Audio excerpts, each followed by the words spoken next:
Alors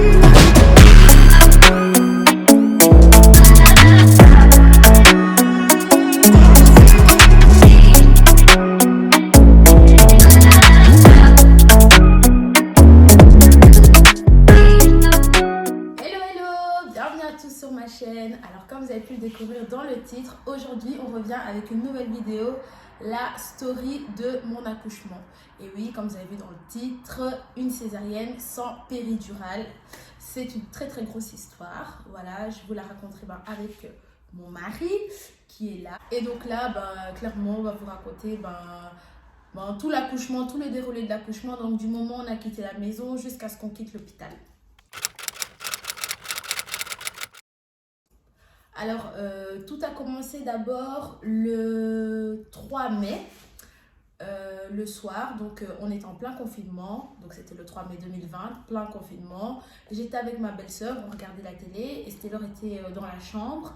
On regardait Maîtresse d'un homme marié, je me rappelle. Et là, je lui dis, ouais, Sarah, je ressens des douleurs et tout, mais je sais pas si c'est les contractions parce que j'avais tellement forcé toute la semaine en allant au parc, en allant porter des bouteilles d'eau, en montant les escaliers 50 fois par jour, que j'avais des douleurs partout, mais je savais pas c'était quoi. Mais ce jour-là, c'était vraiment des douleurs bien spécifiques que j'avais jamais ressenties. Le 4 mai, donc à 10 h, je me rappelle très bien de l'heure, je me suis réveillée d'un coup avec une forte douleur. J'avais vraiment mal dans le bas du dos. C'était vraiment une forte contraction et elle m'avait réveillée et tout, et puis je me suis dit, oh Seigneur, c'est aujourd'hui et tout. Je réveille Stella et tout, je lui dis, ouais Stella, je sens que c'est pour aujourd'hui. Lui il me disait, ouais non, vas-y arrête et tout, c'est pas pour aujourd'hui et tout, non. Et puis je me suis rendormie. Deuxième contraction vers 11 h 30 midi. Là encore ça me réveille, j'ai super mal et tout. Et là, je dis à Stella, ouais, non, c'est vraiment aujourd'hui et tout. Je commence à avoir peur et tout. Je lui dis, ouais, bientôt, on va partir à l'hôpital. Et puis lui, il me dit, ouais, non, on part pas à l'hôpital, on commence pas à faire des allers-retours pour rien et tout. Si on va, c'est pour accoucher une fois pour toutes.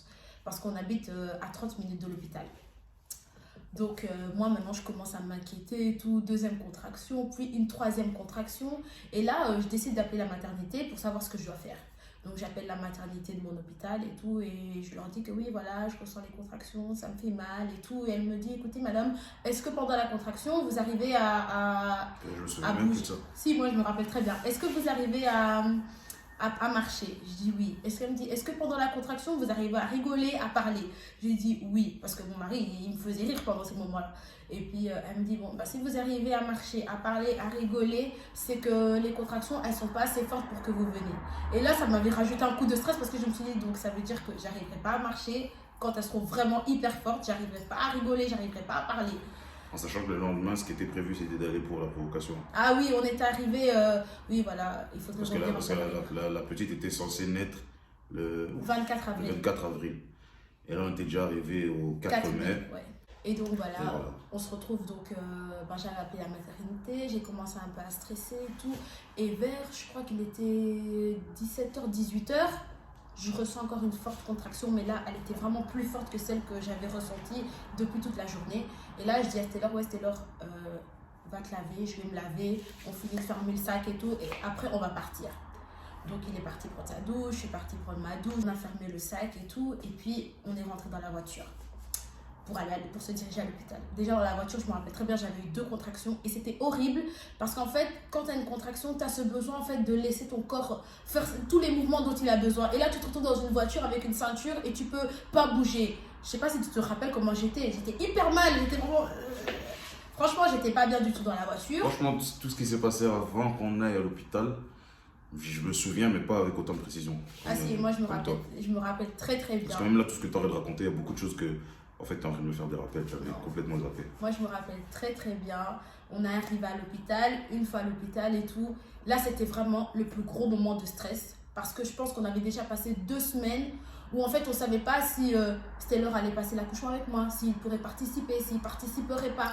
C'était horrible. Oui, parce qu'il y a des gens qui me disaient, ouais, dans tel hôpital, le papa peut pas participer à l'accouchement, dans tel hôpital, on peut participer, nanani, nanana. Et maintenant, moi, j'appelais tous les jours l'hôpital pour savoir s'il pourrait être là, s'il pourrait être là. On arrive et tout, malgré qu'on m'avait confirmé qu'il pourrait être là, j'étais quand même en stress de me dire que peut-être aujourd'hui ça a changé et qu'il pourra pas être là. on arrive, déjà c'est... Ah non mais c'est méga stressant. Des tentes Covid, on doit mettre des masques. C'était vraiment une atmosphère, on dirait c'était la fin du monde. Et là, on rentre dans l'hôpital et tout, on monte en maternité. Et là, on nous met dans une salle où il y a plusieurs fauteuils. Et on m'installe, on me met un monitoring et tout. On écoute les battements du cœur du bébé, la fréquence des contractions et tout. Comme je vous dis, dans la salle où on m'a fait le monitoring. Puis ensuite, on est parti dans la salle d'accouchement. Et là, la sage-femme, elle m'ausculte pour savoir je suis à combien de centimètres. Et là, elle me dit, félicitations madame, vous êtes à 2 centimètres et tout, donc vous n'allez pas rentrer. Là, on était super contents et tout parce qu'on voulait plus Elle était faire... très hésitante. Hein. Elle était hésitante. Ah bon, ça je me rappelle pas. Elle était pas, elle n'a pas dit ça de manière spontanée. C'était, elle est partie, elle est revenue, elle est partie, elle est revenue pour finalement dire que tu peux rester. Vous allez rester toute la nuit, comme ça on va vous observer, c'est ce qu'elle avait dit. Oui. Non, moi je me rappelle qu'elle avait dit que c'est aujourd'hui le jour. Le jour de l'accouchement. Ah, je sais pas. Bon, après, j'étais troublé aussi. Hein. Oui. Et donc, là, maintenant, moi, j'étais contente et tout. Je me dis, ah, c'est bon, on va rester à l'hôpital. La petite, c'est aujourd'hui qu'elle va sortir et tout. Et là, maintenant, normal, on me donne une petite blouse. On me dit d'enlever tous mes vêtements. Donc, en dessous, je dois rester sans rien et juste la blouse. Taylor est parti prendre les affaires dans la voiture. Comme ça, on les a déjà dans la salle d'accouchement. Et même pour ça, il fallait négocier. Oui, même parce pour ça. Parce qu'on était déjà rentré. En fait, une fois que tu rentres dans l'hôpital, tu ne pouvais plus ressortir. Oui. Mais la dame ici doit accoucher. Elle est censée accoucher. Donc, si elle accouche, c'est qu'elle va logiquement dormir à l'hôpital. Oui. Et il va bien falloir qu'elle puisse avoir ses affaires. Oui, et en fait, pour eux, on aurait dû directement penser à, une fois qu'on rentre dans l'hôpital, prendre toutes les affaires. Mais on ne pouvait pas deviner. Déjà, comme je vous ai expliqué, on ne savait même pas si réellement on allait nous dire de rester ici à l'hôpital, que voilà, elle va accoucher et tout. Et puis, il y avait beaucoup d'affaires, je ne savais pas monter avec ça directement. Donc, il a fallu que je... D'abord, ils nous ont installés dans la chambre.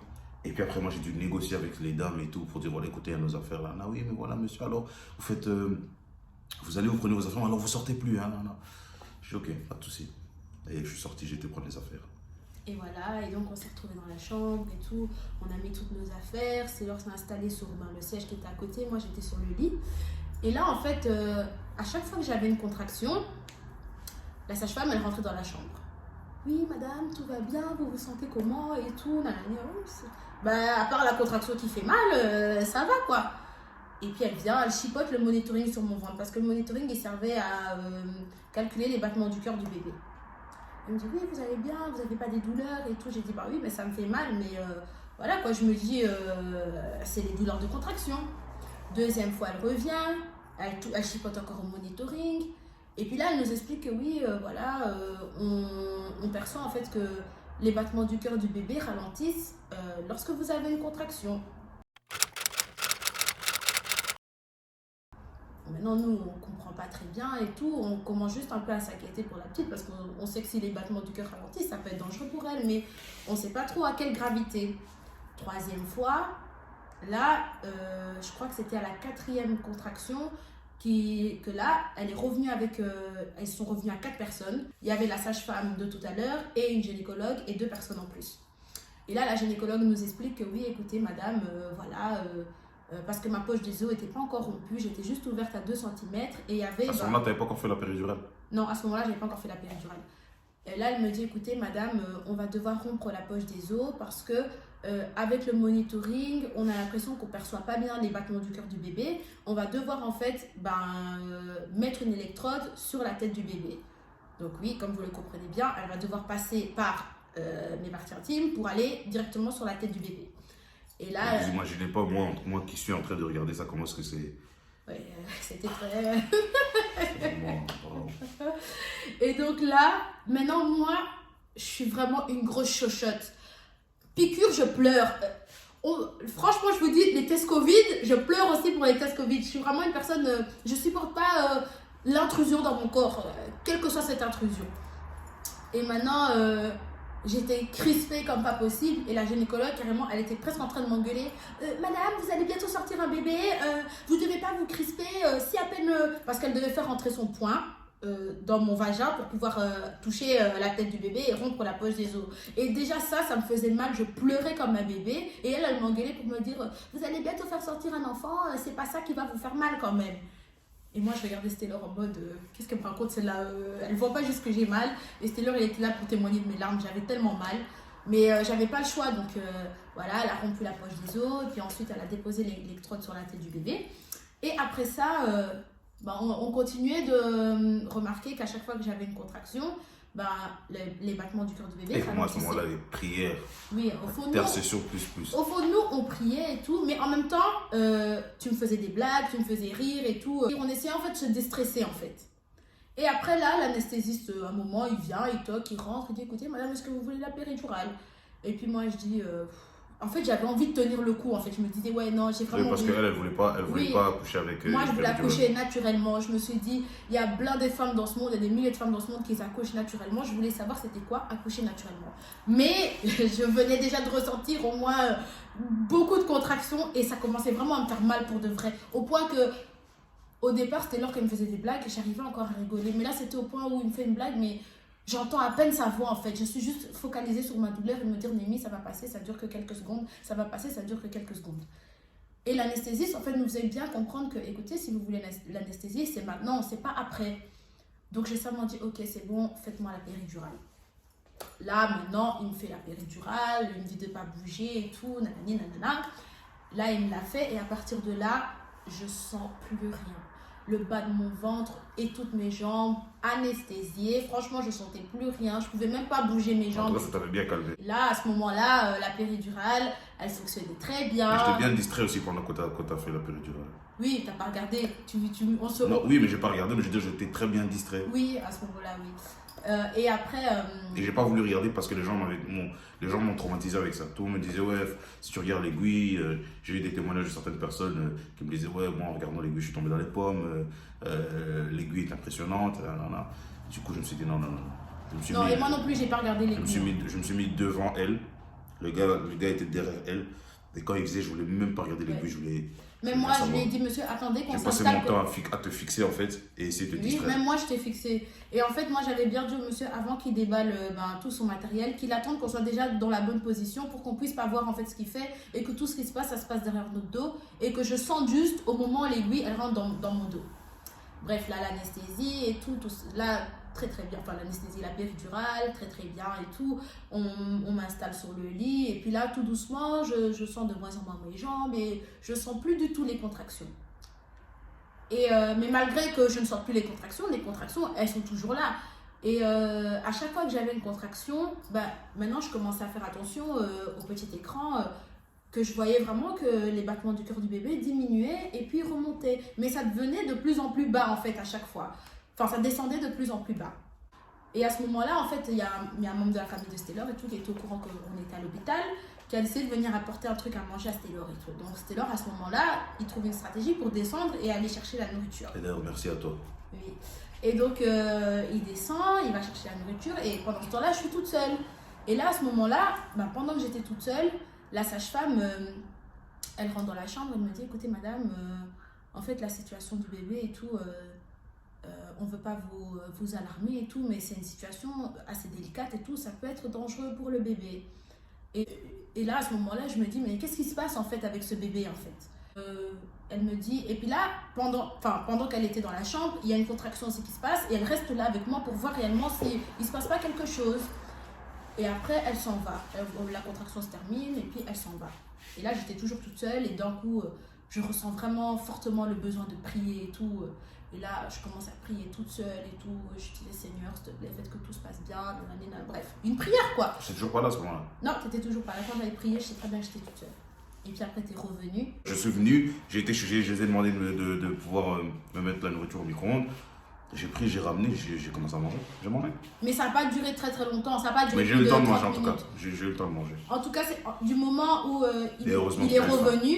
Et du moment où il est revenu, jusqu'à ce que les choses dégringolent, je pense qu'il n'y a même pas plus de 30 minutes qui se sont écoulées. Et donc là, après, contraction, battement du cœur du bébé qui rechute à nouveau. Et là, la gynécologue vient, la sage-femme vient. Et puis, en une seconde, on nous explique que madame, écoutez, là, c'est trop dangereux pour le bébé, il va falloir faire une césarienne. Mais en fait, c'est un truc de ouf comment ils sont rentrés dans la chambre. Oui, ils sont rentrés je crois vraiment. qu'ils étaient combien, 6. Oui, ils étaient blindés. Moi, je me rappelle Tous juste. avec leur tenue là et tout. Oui, ils étaient tous en combinaison, masque. Mais ils sont rentrés en fait vraiment limite comme s'ils défonçaient la porte, on dirait les huissiers qui rentrent dans une maison. Ils sont rentrés, bim, écoutez madame, voilà c'est bon, ils m'ont allongé direct. J'ai même pas eu le temps de comprendre, j'étais en mode assis. Moi j'ai même pas le temps que je demandais mais qu'est-ce qui se passe, monsieur suivez-nous. Oui, suivez-nous. Et ils ont pris directement le lit de ils l'ont sorti de la chambre. Ils l'ont sorti de la chambre et on partait en courant en fait. Que pendant qu'on allait vers la salle d'opération, la dame nous expliquait que écoutez voilà maintenant. Mais en courant hein. Oui en courant. Là il te poussait. Il me guidait vers la salle d'opération. Et moi j'étais juste derrière en train de courir et essayer de comprendre ce qui se passe. Et toi à un moment je me souviens juste que tu m'as regardé et tu m'as dit bébé t'inquiète ça va aller. Oui. Et là maintenant pendant qu'on avançait, la dame elle nous explique en fait qu'il va y avoir une césarienne, qu'en fait le cordon est entouré autour du cou de la petite et qu'en fait à chaque contraction la contraction tire sur le cordon et c'est ça qui fait qu'en fait les battements de son cœur diminuent parce qu'elle s'étrangle en fait. Et là, maintenant on est en train de nous expliquer ça, nous on comprend pas vraiment en fait, on est juste en train de se dire ok on y va. Et en avant, tout ça c'est tout ce qu'elle raconte là, tout ce que Noémie est en train de raconter, c'était pendant le moment où on est en train de se diriger vers la salle d'opération. Ouais. Et pendant ce moment-là, pendant qu'on courait, dans ce petit laps de temps, il s'est passé plein de choses en fait. En petite parenthèse, je sais que maman Lina, elle m'a envoyé un message, elle m'a demandé si tout allait bien. Et je lui ai dit oui, tout va bien, mais je me souviens plus très bien, mais en tout cas, le message qu'elle m'a envoyé, c'est comme si elle sentait qu'on est peut-être à l'hôpital ou un truc comme ça. Et moi, j'ai essayé de masquer en disant que non, t'inquiète, tout va bien, voilà. Or que. Ouais, ça, c'est le sixième sens d'une mère. Hein. Mais tu lui as répondu de manière à pas lui faire comprendre qu'on était à l'hôpital, mais que tout allait bien. À ce moment-là, donc, ils avaient déjà envoyé une dalle, c'était déjà chaud. Et donc là, voilà, comme on vous explique, on était. Ah oui, pardon. Et en plus, mon téléphone nous restait, je crois, peut-être 5% de charge, un truc comme ça. Et j'étais stressé. Déjà, je me dis, est-ce qu'on va pas m'apprendre ici que peut-être je vais perdre un enfant ou peut-être l'enfant va naître et déjà qu'on n'a pas de visite, on n'a rien du tout, je pourrais même pas l'annoncer à la famille directement parce qu'il me reste 5%. J'ai essayé même de leur dire, je dois prendre mon chargeur et j'en avais rien à foutre de ça, désolé du terme. Oui, mais c'était là, franchement, allez, on est en train de se diriger dans la salle d'opération et toi, tu penses à ton chargeur. Bref. Et donc... Parce que je me suis rendu compte avec mon téléphone. En fait, le moment où j'ai essayé de joindre Rudy, David, maman, j'avais essayé de joindre maman. Et à ce moment-là, c'est là que j'ai vu que mon téléphone restait 5 ou 4%. Et c'est là que je me suis dit, mince, j'ai pas mon chargeur. Tu vois. Et je savais pas quel moment on allait retourner dans la chambre, dans la chambre dans laquelle on était, tu vois. Donc, du coup, j'ai eu un réflexe de dire, ouais, j'ai oublié mon chargeur. Ils m'ont pas calculé, tu vois. Ouais. Et puis, après, tu continues. Et donc, après ça et tout, on se retrouve dans la salle d'opération et tout. Et là, maintenant, il m'avait déjà enlevé la blouse. Et là, maintenant, on me déplace. Donc, je suis plus sur le lit dans lequel j'étais dans la chambre. Je suis maintenant sur la table d'opération et tout. Je suis allongée, les bras comme ça. Il y a une personne sur ce bras-ci qui est en train de me mettre une perfusion, je pense. De l'autre côté, j'ai l'anesthésiste qui est aussi en train de chipoter mon bras. Là, je sens que, en fait, dès qu'on arrive dans la chambre, il y a l'équipe qui m'a accompagnée donc de la salle d'accouchement jusqu'à la salle d'opération. Et il y a l'équipe qui va faire la césarienne qui est déjà là. Et en fait, entre-temps, on ne se rendait pas compte, mais la péridurale, elle était en train en fait de plus faire effet dans mon corps. Et donc, à ce moment-là, je suis allongée. Donc, comme je vous dis, il y a quelqu'un qui chipote ce bras-ci, il y a quelqu'un qui chipote ce bras-là. On est en train de désinfecter mon ventre et on me met l'espèce de tablier bleu. Et moi, pendant ce moment-là, je suis en train de me changer. Du moment où on est sorti de la chambre et on s'est dirigé vers la salle d'opération, franchement, 6 minutes peut-être en tout. Non, c'était 6 minutes, tu sais c'est quoi 6 minutes? Non, il s'est passé même pas... Enfin, je sais pas, mais en tout cas c'était très court. Il s'est passé 1 minute 30. 1 minute, tout ce qu'il a dit c'était en 1 minute 30, c'est impossible. 6 minutes, la petite elle avait le temps de crever, j'avais le temps de crever, 6 minutes c'est trop blindé. 6 minutes c'est beaucoup, c'est trop. En fait c'est maintenant en parlant peut-être qu'on se dit que c'était assez court, mais sur le moment, pour moi ça paraissait tellement long. Oui, ça paraissait hyper long, mais sur le coup de la salle d'accouchement jusqu'au bloc opératoire, je pense même pas que c'était 1 minute 30. Hein. Et à ce moment-là, bref, maintenant je suis allongée, comme je vous le disais encore pour la 3e fois. Il y a quelqu'un qui me met une perfusion ici, l'anesthésiste, parce que je me rappelle bien sa tête, il était sur ce bras-ci, et me place un tablier devant mon visage, donc pour que je puisse pas voir ce qui se passe au niveau de mon bas-ventre et tout. Donc la seule vue que j'ai, c'est l'anesthésiste et la personne qui est de l'autre côté, et le plafond. Mais pendant qu'on me fait tout ça, c'est pas en fait conflit entre l'équipe qui m'a amené dans le bloc opératoire et l'équipe qui est déjà dans le bloc opératoire. Oui, mais comment ça se fait que la dame, elle n'a pas reçu une deuxième dose de péridurale, nanana, c'est de l'incompétence. Et ils sont tous en train de parler. Et puis maintenant, moi, je suis en mode, ok, dans ma tête, je me dis, mais ils ne se rendent pas compte que je suis allongée, à poil, que mon bébé est censé arriver, que je ne sais pas ce qui se passe avec mon bébé, et vous, la seule chose que vous pensez, c'est vous engueuler, en fait. Et là, après, il y a quelqu'un, je pense qu'il s'est rendu compte que oui, il y a quelqu'un qui est là, qui est vivant, je ne suis pas encore sous anesthésie, j'entends très bien, je m'exprime très bien. J'ai pas voulu faire de scandale, je suis seulement restée comme ça, j'ai dit, Noémie, parle pas, tu vas venir stresser, c'est pas le moment. Mais dans ma tête, j'étais vraiment en mode, il restait encore une seconde que j'ouvre ma bouche. Et là, tout d'un coup, il y a une personne, je ne sais pas qui dit, écoutez, voilà, c'est bon, c'est pas grave, on va essayer de faire comme ça et tout. Mais tout ça, tu sais, quand tu racontes ça, on dirait que ça a duré 25 minutes. Non, parce que pendant tout ce temps-là, j'étais en train de me changer. Oui, pendant tout ce temps-là. Et je me souviens très bien à quelle vitesse j'étais en train de me changer. Oui, et tout ce temps-là, franchement, c'était un laps de temps qui était assez court, mais tout ça, ça s'est passé à ce moment-là. Excusez-moi, vous savez que tout ce qu'elle est en train de dire, il y a des choses que je suis en train de l'apprendre là maintenant. Allez, l'accouchement de la petite l'a vraiment traumatisée. Oui. Du coup, je crois qu'en fait, elle m'en a jamais réellement. On n'en a jamais vraiment discuté parce que c'était quelque chose. Souvent, c'est moi qui explique ça, oui. et qui explique un peu ce que moi j'ai vécu. Enfin, tout le temps, c'est moi qui explique ça parce que j'explique ce que moi j'ai vécu. Mais sa version, elle, en fait, je serais de la vivre en même temps que vous, là. Oui, parce que franchement, c'était pas quelque chose d'agréable. Et très souvent, quand c'était leur expliquer l'histoire, moi, je parlais pas parce que, en fait, je revivais les images, je revivais les moments, je revivais les instants. Et le très peu de personnes à qui j'ai pu en parler, à chaque fois, elle pleurait parce que c'était quelque chose qui me touchait au plus profond de moi et c'est quelque chose qui m'a traumatisée pendant vraiment des mois et des mois. Et aujourd'hui, en fait, je ressens vraiment la force d'en parler et tout. Et puis, c'est mon histoire, ne vous inquiétez pas. Chacun son histoire, je veux traumatiser personne et tout. Chacun son histoire, chacun son vécu. Il y a des femmes qui ont des... Chacun son accouchement. Voilà, chacun son accouchement. Il y a des femmes qui ont des accouchements extraordinaires et puis il y a des femmes qui ont des accouchements comme moi. Mais c'est la vie et puis je pense pas que je vais m'arrêter là. J'aurai d'autres accouchements et bref. Donc après ça... C'est un débat encore. Oui, bref. Et donc après ça, donc comme je vous expliquais, je suis sur la table d'accouchement et tout. Et puis là, il y a une personne qui dit, écoutez, on se calme, c'est bon. Maintenant, on se concentre sur la césarienne. Et là maintenant, donc la chirurgienne, elle prend son bistouri et elle pique sur mon ventre. Bistouri, c'est quoi? Ma bistouri, c'est le petit couteau avec lequel elle va couper mon ventre. On appelle ça bistouri? Oui. Et donc, elle prend son bistouri et elle pique sur mon ventre. Je me rappelle très bien, elle m'a piqué 3 fois. Elle a fait comme ça. Madame, vous sentez? Oui, madame. Et puis, je lui réponds, oui, madame, je sens. Et puis, je sens qu'elle regarde son collègue parce que je vois que son collègue anesthésiste qui est à côté de moi regarde dans sa direction. Et le gars lui dit... Ça me fait même bizarre, en fait, quand tu racontes ça. Oui, et le gars, maintenant, il lui dit, non, on va attendre 5 minutes. On vient de lui mettre la péridurale. On attend 5 minutes. Maintenant, elle attend même pas 30 secondes. Quand je vous dis, elle attend même pas 30 secondes, elle repique encore. Madame, vous sentez quelque chose? J'ai entendu si tout. Non, non, mais elle a vraiment fait you. Et puis moi, j'ai dit, et puis elle me demande, madame, vous sentez quelque chose? Elle dit, oui, je sens. Et puis son collègue directement, lui aussi, il lui dit, mais j'ai dit qu'on attend 5 minutes, vous avez même pas attendu 30 secondes. Et puis elle dit, oui, mais on n'a pas en fait 5 minutes à attendre en fait. Et elle attend juste 1 minute. Vraiment une vraie minute. Hein. C'était vraiment silence complet. Voilà, rien du tout. On entend juste des bou, bou, bou, bou, bou. On entendait juste des battements de cœur en fait. Et là, elle me repique une 3e fois. Madame, vous m'entendez? Madame, vous m'entendez? Madame, vous sentez quelque chose? Et j'ai dit oui. Et là, elle regarde son collègue. Et son collègue la regarde. Et genre, l'anesthésiste lui fait une tête genre, ok, vas-y, tu vois. Et puis maintenant, moi, je sais pas quoi faire. Moi, maintenant, je vous dis, j'étais comme ça. Je sais pas quoi faire. Et là, franchement, c'est... Et là, d'un coup, elle m'ouvre.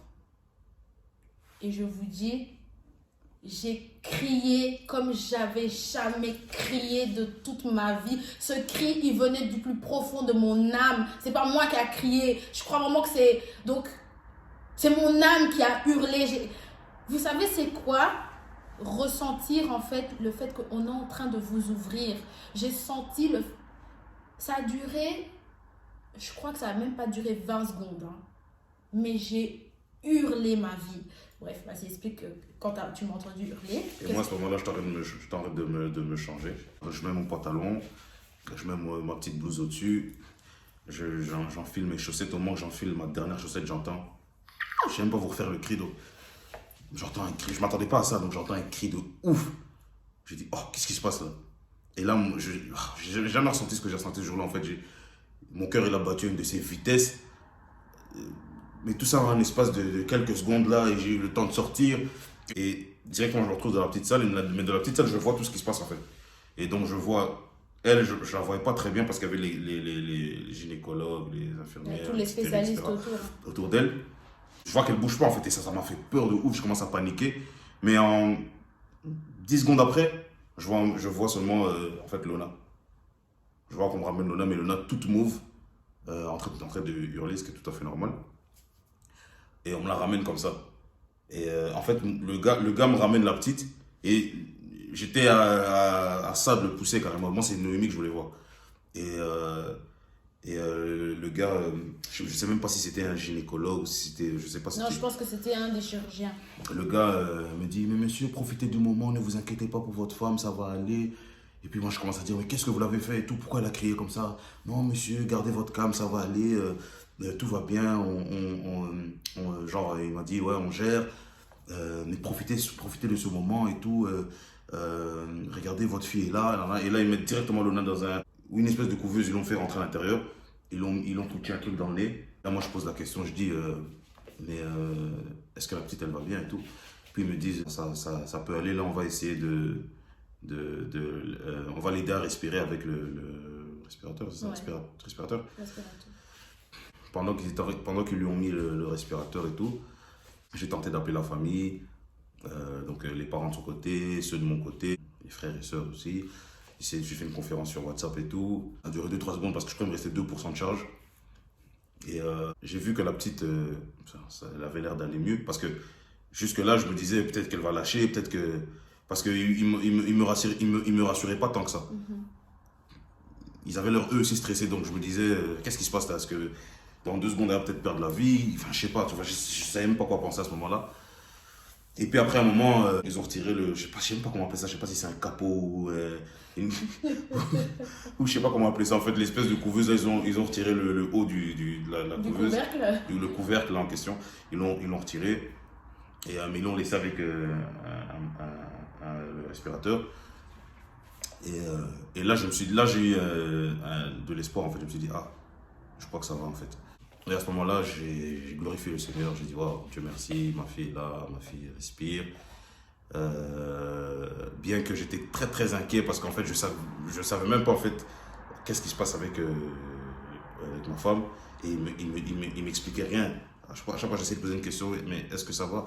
Tout ce qu'il me disait, c'est que vous inquiétez pas, tout se passe bien et tout, vous allez revoir votre femme et tout. Occupez-vous de votre fille. C'est ce qu'il me disait à chaque fois. Et là, ils m'ont donné la petite. Ils m'ont mis d'abord sur une chaise. Et ils m'ont donné la petite. Et ils m'ont dit de me mettre torse nu pour faire le pot à pot. Du coup, j'étais sur la chaise. Ils m'ont mis la petite sur moi. Elle était sur moi. En pot à pot. En pot à pot. Elle était toute mauve. Mais quand je la voyais, je voyais déjà un peu mon visage. Je voyais déjà un peu mon visage. C'est ça qui était quand même un peu impressionnant. Et puis là, ils m'ont poussé. Ils ont commencé ils nous ont conduits vers une espèce de salle. Mais dans cette salle-là, quand tu rentrais, tu voyais des enfants dans des couveuses, plusieurs enfants. Ah là, vous êtes arrivé en néonat. Voilà, c'est vraiment ça. Et là, ils ont mis la petite là, et j'ai dû rester là. Et puis je crois que 1 heure après, j'ai laissé la petite. Ils l'ont mis donc le rentrer dans la couveuse et tout. Elle était bien là et tout. Ils l'ont mis des sondes, machin et tout. Et là, je suis parti. Là, j'ai eu les parents. J'ai de nouveau eu les parents. Parce que à ce moment-là, j'ai eu mon chargeur et tout. J'ai eu mon téléphone à charger. Et du coup, j'ai rappelé les parents qui pleuraient, qui étaient émus. Mais et tous, mais Noémie où? Et là, j'ai essayé d'expliquer en bref. Je me souviens encore, maman Lynn, c'est sa mère. Ouais. Elle était paniquée. Des larmes, elle était paniquée. Elle s'en foutait de Lona à ce moment-là. Elle voulait savoir Noémie, elle est où?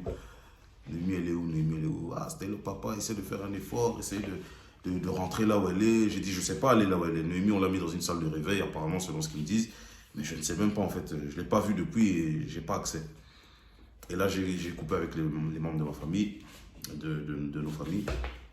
Et j'ai été à la réception, à l'accueil, ou je sais pas là. J'ai été demandé s'il y a moyen, je les ai vraiment suppliés s'il n'y avait pas moyen que je puisse voir ma femme.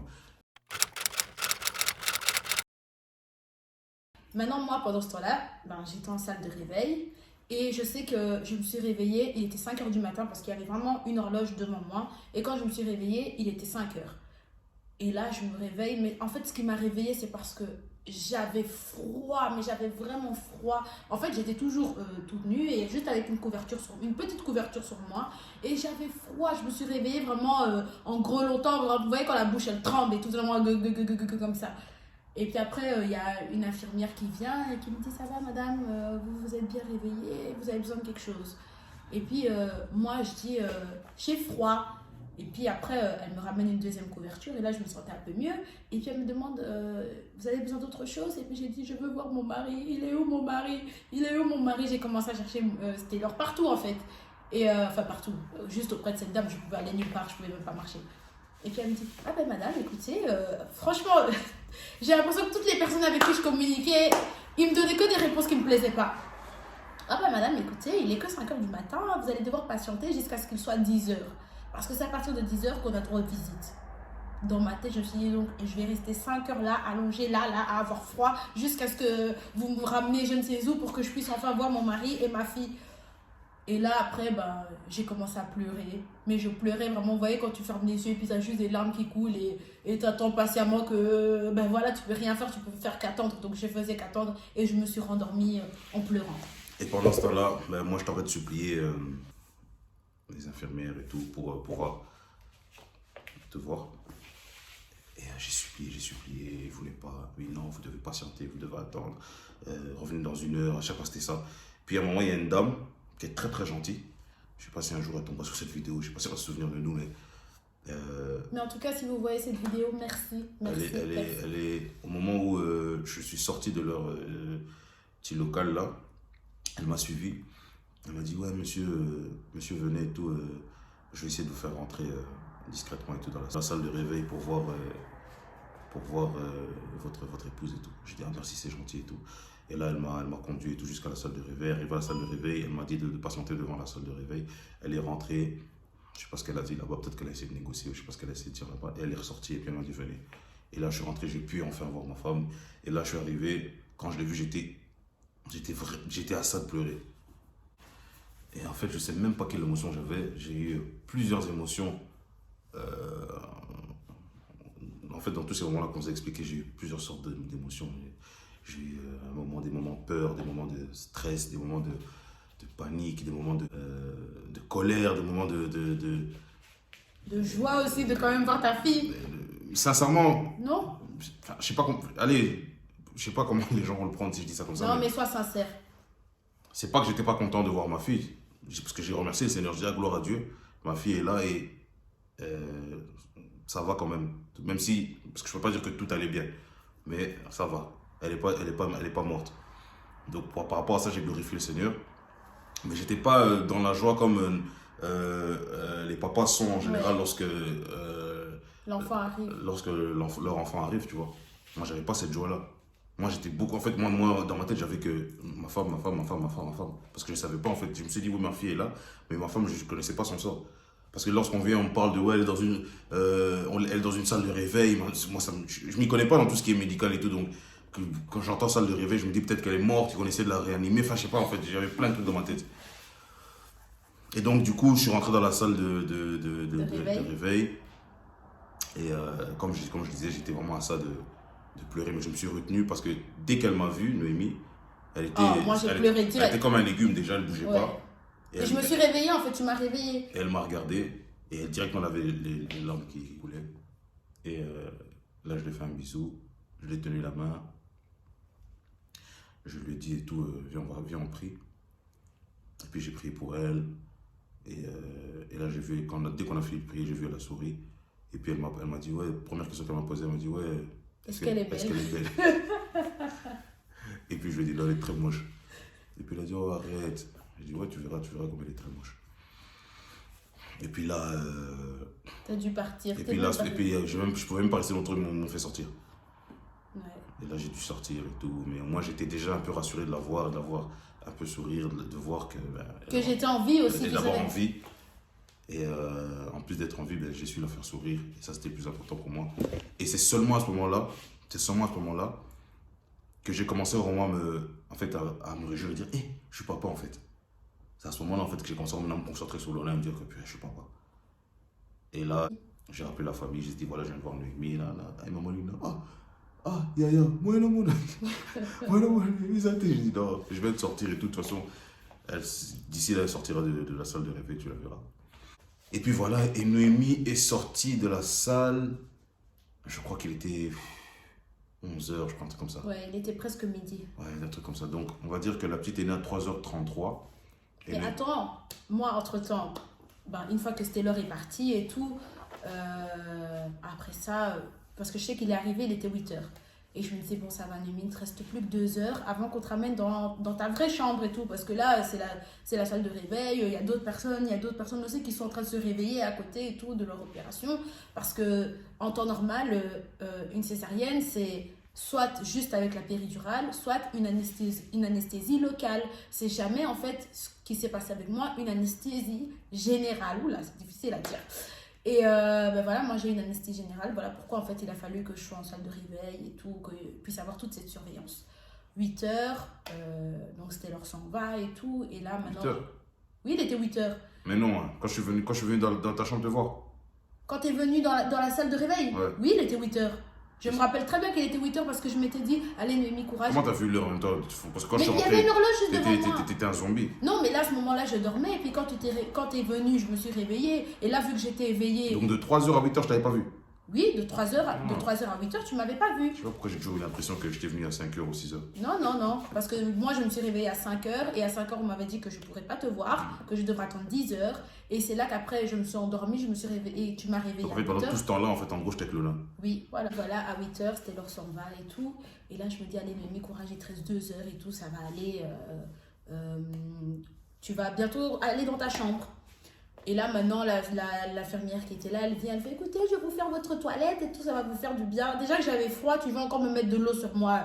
Elle est venue, elle m'a fait ma toilette, j'avais juste le seum, j'avais pas envie qu'elle me touche, mais je suis comme un légume, clairement. Fais seulement ton travail et puis comme ça, le temps-ci va passer. Et puis là, je faisais que, il y avait la fenêtre qui était juste à côté de moi, à ma droite, et je faisais que regarder dehors et tout. Je crois que je suis restée éveillée encore bien 30-40 minutes, et puis je me suis endormie encore 1 heure. Et puis après... on m'a réveillée, on m'a dit, écoutez, c'est bon, madame, vous allez aller dans votre chambre et tout. Et comme c'était l'heure, il a dit, il devait être dans les environs de 11h, quelque chose comme ça. En tout cas, presque midi, mais pas encore midi. Et là, je suis allée dans ma chambre et tout. Et là, il y a une sage-femme qui m'explique que voilà, on vous a mis une perfusion de morphine. Si vous sentez que vous avez mal, il ne vous reste plus qu'à appuyer sur le bouton pour vous sentir bien et tout. Et là, je crois que tu es venu me voir dans la chambre. Et donc, dites-vous que là, il est déjà midi. Depuis que ma fille elle est née à 3h33, je ne l'ai toujours pas vue. Midi, c'est vers 11h que tu as vu la petite quand c'est déjà midi. Non, moi j'ai pas vu la petite vers 11h. Hein. J'ai pas vu. Tu confonds beaucoup de choses. Toi, tu m'as vu vers cette heure-là. Mais moi, je l'avais pas vu. Toi, je t'ai vu vers 8h, c'est ce que tu vas dire. Oui, mais après, quand je suis allée dans la chambre. Moi, je suis allée dans la chambre, mais j'ai toujours pas vu la petite. La petite n'était pas dans la chambre. Quand ils t'ont sorti de la salle de réveil, ils t'ont d'abord conduit dans la chambre. Dans la nouvelle chambre. Oui. Ils t'ont installé. Et c'est seulement après que tu as vu la petite. Oui, et là, en fait, j'étais tellement dans les vapes que quand on m'a ramenée dans la chambre et tout, j'ai dormi encore. Et après, je me suis réveillée, il devait être dans les environs de 13-14 heures. Là, la dame, elle revient dans la chambre, elle me dit, est-ce que vous voulez voir la petite? Mais j'étais tellement fatiguée que j'ai dit non. Et puis, je me suis rendormie encore un peu, jusqu'à 17h. Et après, à 17h, quand elle est revenue, elle dit, vous allez la voir et tout. Et puis... genre, t'as vu la petite à 17h? Devant Dieu, j'ai vu la petite à 17h. Il était 17h, c'était l'heure. Il était 17h. Je te dis, franchement, j'ai fait que dormir ce jour-là. J'ai fait que dormir. Il était 17h. J'ai vérifié ça parce que je t'ai pris en photo avec la petite au moment où tu l'as vue. Donc j'avais l'heure. Moi, en tout cas, dans mes souvenirs, j'ai l'impression qu'il était 17h. Elle a raison. C'était. Il était 16h53 sur la photo. Il était 16h53. Attendez, il va vous montrer l'heure à laquelle j'ai vu ma fille. Attendez un instant. C'est compliqué. Attends, je vais tenir. Attends. Voilà. Je sais pas si vous voyez l'heure. Voilà. Tu forces aussi. 16h53. Voilà. Et donc, pardon. Et donc, comme je vous le disais, donc une première fois, je me suis réveillée vers 14h et puis j'étais trop fatiguée. On est venu me demander si je voulais voir ma fille, je me suis rendormie. Et puis quand je me suis réveillée, elle Et était moi, je faisais que des allers-retours parce que moi, je restais avec la petite. Tu vois, je restais avec la petite et puis je venais te voir. Parce qu'en fait, la salle néonatale néonate, ouais. était juste en face de De la ma chambre. chambre, ouais. Donc, je faisais que sur les allers-retours. Et donc après ça, donc vers les 16h50, 17h, là, la sage-femme, elle vient, elle me dit, écoutez, vous voulez voir la petite et tout. J'ai dit, oui, maintenant je vais la voir. Donc, étant donné que c'était césarienne, je ne peux pas me lever, je dois rester allongée et tout. Donc, elles prennent mon lit avec moi dedans et on me ramène et tout en néonate, on me place tout près du bébé. Moi, j'ai plein de fils autour de moi, elle a plein de fils autour d'elle. Et franchement, en fait, quand tu es une femme, que tu es enceinte, tu idéalises tellement ce moment et ça ressemblait tellement pas à ce que j'attendais en fait de la rencontre de ma fille. Surtout que je savais qu'elle était née à 3h33 et qu'il est 16h53 et c'est à ce moment-là que je la rencontre en fait. Et je me dis, tout ce temps, elle n'a pas rencontré sa mère en fait. Et c'était quelque chose qui me frustrait beaucoup en fait. Et là, quand je l'ai vue, j'étais trop émue. J'étais trop émue, mais j'ai pas pleuré en fait. J'étais émue, j'étais fâchée, j'étais heureuse de la voir, mais j'étais vraiment en colère que ce ne soit pas passé comme je l'aurais voulu. Parce qu'il faut revenir maintenant très très très en arrière avant qu'elle puisse naître. Du fait qu'on était en plein Covid, qu'on était en confinement, il y avait des consultations, genre les cours prénataux et tout, auxquels on n'a pas pu participer, qu'ils avaient été annulés. On allait juste au rendez-vous qui était très important. Et même c'était l'heure, ils ne pouvaient même plus participer au rendez-vous. Je devais y aller toute seule. Et voilà, la dame, elle me disait, préparez toutes vos questions. Mais quand c'est ton premier enfant, tu ne sais pas trop quelles questions poser. Moi, j'ai assisté seulement au rendez-vous jusqu'à... La baby shower, c'était en février. Et le confinement a commencé quand? En mars. Ouais, donc Oui. février, 7 mois. Voilà. Jusqu'à 6-7 mois, j'ai pu assister aux différentes consultations. Après 7 mois, je devais à chaque fois aller la déposer et rester en bas à attendre. Oui. Et c'était vraiment embêtant parce que moi, j'avais besoin de pouvoir être là à chaque fois. Je devais toujours attendre dehors de la voiture. Pas le choix, c'était comme ça, quoi. Il fallait s'y faire. Et donc, pourquoi je reviens sur ça, c'est sur le fait en fait que tous les cours prénataux où il y avait la partie sur la césarienne et tout, j'ai pas pu participer. Et étant donné que dans ma tête, j'étais certaine que j'allais accoucher par voie basse, de manière naturelle, sans péridurale, la meuf qui se fait des délires à elle toute seule. Voilà quoi, j'ai jamais pensé à la à la césarienne. Et oui, je regardais quelques vidéos et tout, mais c'était vraiment en mode non, moi ça m'arrivera pas et tout. Donc maintenant, je me retrouve devant ma fille et tout, et je me dis, purée, il s'est passé tout ça pour qu'elle puisse arriver, il s'est passé tout ça pour que je puisse accoucher. Et là, après, je la regardais et tout, comme ça, et je savais même pas comment commencer à la prendre et tout. Elle avait plein de fils autour d'elle, moi aussi, j'avais plein de câbles sur moi. Et là, la dame, elle vient, et elle me dit, écoutez, vous voulez la porter? Et puis je dis oui. Et puis elle me la pose sur moi et tout, mais je pouvais même pas la bouger. Donc la manière dont elle me l'avait posée, je devais juste rester comme ça, parce que sinon, on allait s'en mêler dans nos câbles. Je l'ai laissé sur moi, je crois, 10 minutes. Et puis après, pour moi, c'était trop insupportable, en fait, de la voir comme ça. Et puis j'ai demandé à ce qu'on la dépose. Et en fait, C'est à ce moment-là que j'ai pris la photo là qu'elle veut vous montrer là. Oui. Où on a bien pu voir l'heure. Et en fait, j'étais aussi en fait complètement cassée par la morphine. Parce que dès que j'avais mal, je m'injectais une dose de morphine. Et en fait, ça me casse, ça me fatigue direct. Et j'étais toujours en fait sous, on va dire, cette drogue. Donc ce qui faisait que j'étais encore fatiguée. J'étais très stone. Oui, j'étais stone, j'avais pas vraiment de réaction. Et je ressentais en fait cela. Et après ça, je suis restée seulement à côté d'elle et tout. Je faisais que la regarder comme ça. Je regardais Stella, je la regardais, je regardais Stella, je la regardais.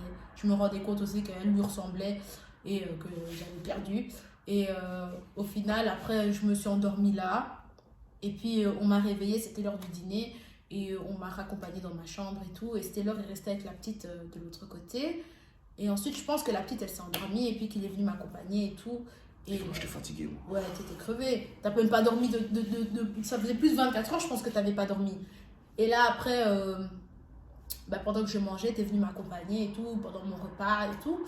Et là, est arrivée l'heure où il devait partir, en fait, parce que du fait du Covid, il pouvait pas dormir dans l'hôpital. Ils étaient très sympas quand même, parce qu'ils m'ont pas à ce niveau-là. En tout cas, ils étaient très sympas. Ils m'ont pas. Ils te laissaient rester jusqu'à ils me- 23h, minuit. Même pas, ils me demandaient même pas de partir. C'est moi qui Ouais. partais à chaque fois. Je voulais pas abuser, quoi. Mais ce jour-là, j'étais tellement KO, je crois que vers 23h, je suis parti. Ouais, t'es parti à 23h. Je crois que j'ai pris ma douche. Je suis resté un peu avec toi. Je me suis changé, je suis resté un peu avec toi. Et puis 23h, je suis rentré à la maison. Et franchement, quand il est parti, la première nuit, c'était vraiment horrible. Parce qu'il faut savoir que je suis une fille très indépendante, que j'aime tout faire toute seule. Me retrouver maintenant bloquée dans un lit et je ne peux même pas me retourner pour dormir. Je dois dormir en mode allongé, comme ça, je ne bouge pas. Et maintenant, ce qui a été horrible dans cette première nuit, parce que j'avais jamais dormi à l'hôpital avant, c'était la première fois que j'étais hospitalisée de toute ma vie. Et j'entends un bébé qui pleure en plein milieu de la nuit. Ça me réveille. Et dans mon cœur, je me dis, Seigneur, c'est mon enfant qui pleure. Et elles sont même pas en train de s'en occuper. Et puis, étant donné que j'étais pas dans une chambre seule, j'étais dans une chambre commune. La sage-femme, elle rentre, parce que maintenant, le bébé de la dame qui était à côté de moi, il s'est réveillé. Et elle rentre et tout, parce que la maman posait des questions et tout par rapport à son bébé. Et au moment où elle passe devant moi, je lui dis, écoutez, madame, c'est mon bébé qui pleure et tout. Est-ce que vous pouvez aller vous en occuper? Et puis elle me dit, mais non, c'est pas votre bébé et tout. Ne vous inquiétez pas, madame, on s'occupe de tous les enfants. Mais au fond de moi, j'étais certaine que c'était Lona qui était en train de pleurer et que je me sentais comme une maman indigne qui peut même pas aller s'occuper de son enfant pour sa première nuit dans le monde et tout. Et là, j'ai commencé à pleurer toute seule dans mon lit jusqu'à ce que je me suis endormie. Tout ça, je suis en train d'apprendre ça maintenant. Bah oui, jusqu'à ce que je me suis endormie et tout. Et après, je me suis réveillée le matin. Et voilà quoi. Et puis après, là, le matin...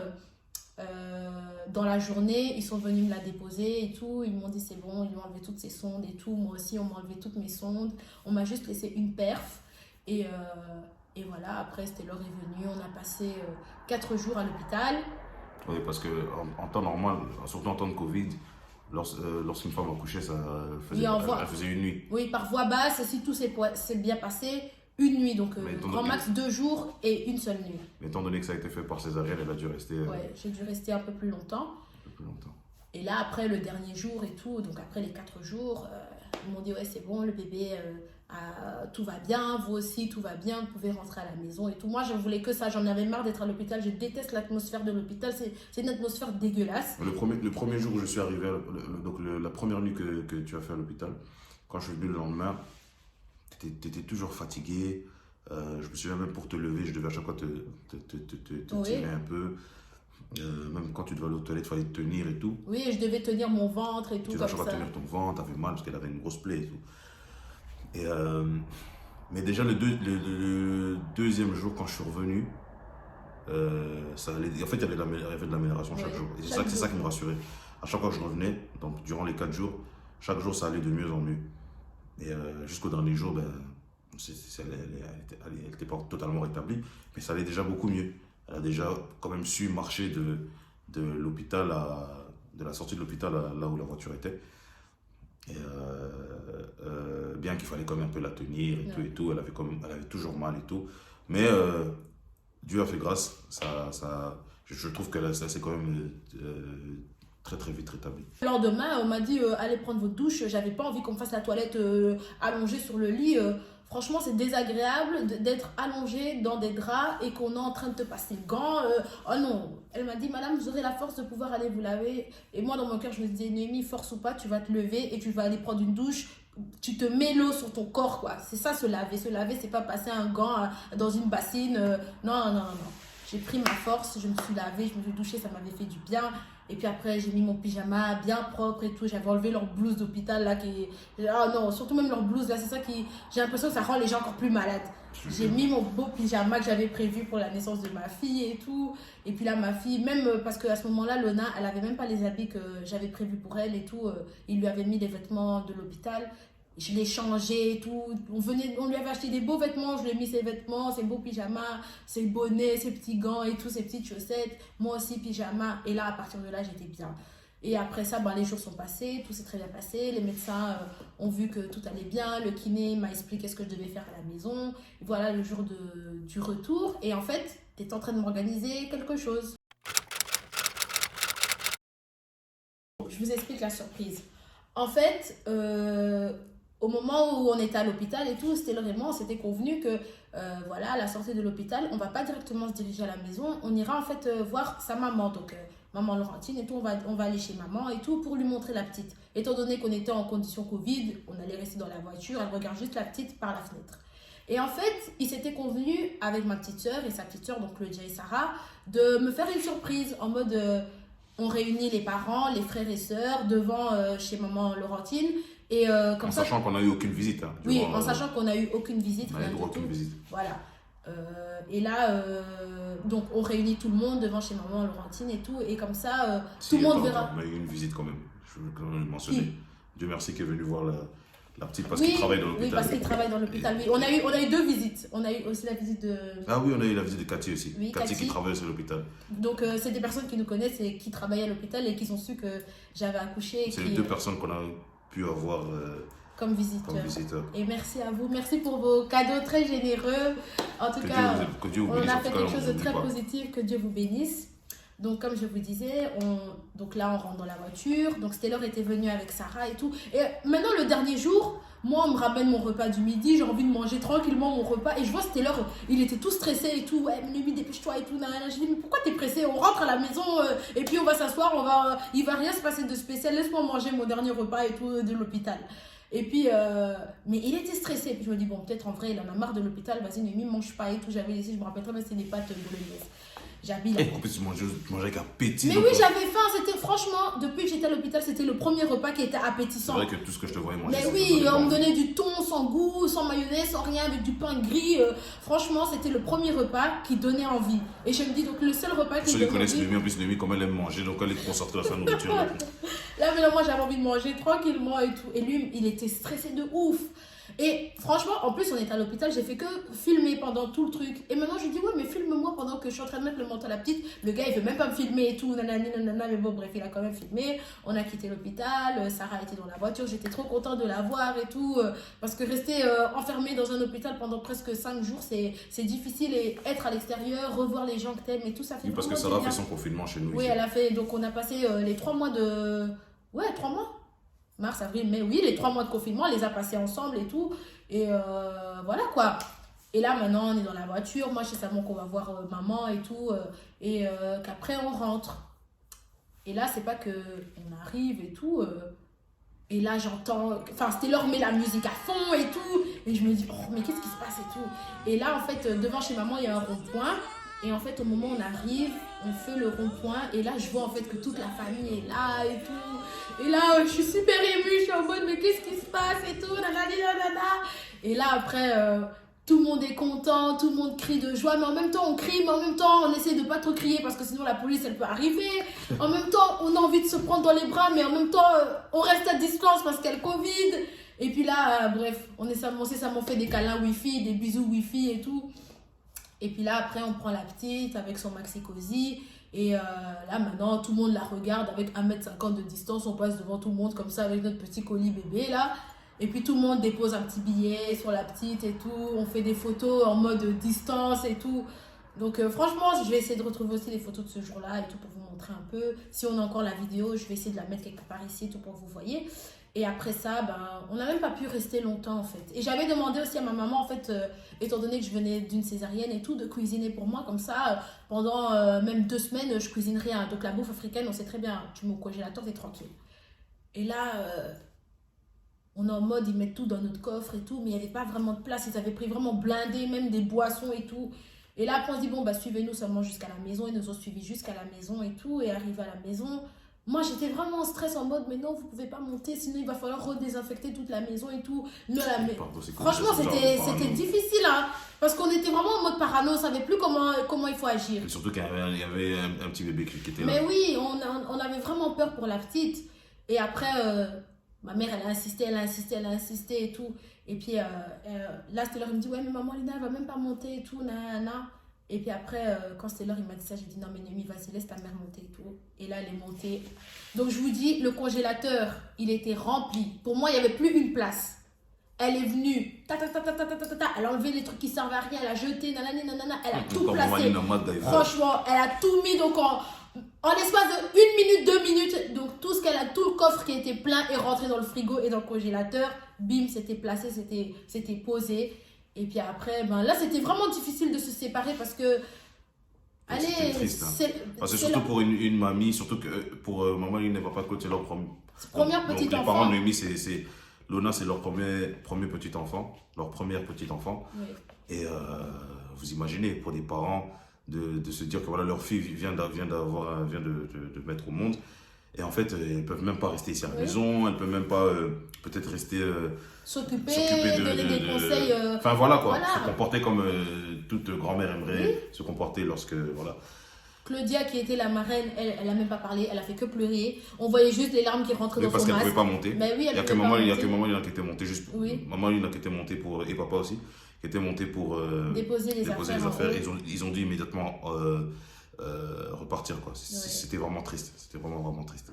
Et voilà, après, l'arrivée à la maison avec la petite. Et là, Sarah, elle m'avait fait une petite déco et tout. Et franchement, c'était une trop belle attention et tout. Parce qu'elle sait à quel point c'est trop mon délire, en fait. Les petites décos, les petits ballons. Et puis, il y avait des petits chocolats et tout. Et ça m'avait vraiment émue. Ce jour-là, j'étais vraiment émue. J'étais très heureuse et en même temps, j'étais très triste de me dire... Parce que moi, comment j'imaginais le jour où je rentre à la maison. Mais parce que si vous me connaissez et si vous connaissez ma famille, vous savez qu'on aime les événements. On aime les fêtes pour rien du tout. Donc, pour un rien, on aime fêter. Je sais qu'il y aurait eu des ballons partout dans la maison, que toute la famille serait là, qu'il y aurait plein de cadeaux pour Lona, qu'ils auraient fait un festin de roi pour nous accueillir et tout, qu'on soit devenus des parents. Que ce soit de son côté, que ce soit de mon côté, on sait mettre bien les gens, tu vois. Et... il nous aurait mis bien du fait que Lona, elle soit là et que ce soit passé comme ça. Ça m'a beaucoup fait plaisir parce que c'était vraiment une très belle attention. Mais j'étais triste parce que ça ne s'est pas passé comme je l'aurais voulu. Mais bon, bref. C'est pour ça que pour moi, c'était malgré le Covid et tout, c'était un problème en fait qu'elle sort de l'hôpital et qu'il ne se passe rien. J'étais obligé de créer quelque chose en fait. Oui, sinon parce ça que je sais qu'elle était déjà négatif. très déprimée de l'accouchement et tout. Et il fallait en fait essayer de faire quelque chose pour lui redonner quand même un petit sourire. Et c'est comme ça qu'on a eu l'idée de faire la surprise. Et ensuite, quand elle arrive à la maison aussi, Sarah elle a fait une belle petite déco et tout. Et je sais que c'est des choses comme ça, Noémie, ça l'a... Ça me touche, ça m'avait vraiment touché, ça m'avait fait du bien, ça m'avait fait plaisir de voir ma maison un peu différente et tout. Et franchement... Et Lona est arrivée chez elle pour la première fois de sa vie. Oui, et je voudrais vraiment remercier Claudia, Sarah, de toutes ces attentions que vous avez eues, de ces bonnes idées de qu'on se réunisse et tout. Même si je vous ai déjà dit merci 1000 fois, mais je profite encore de cette vidéo pour vous remercier.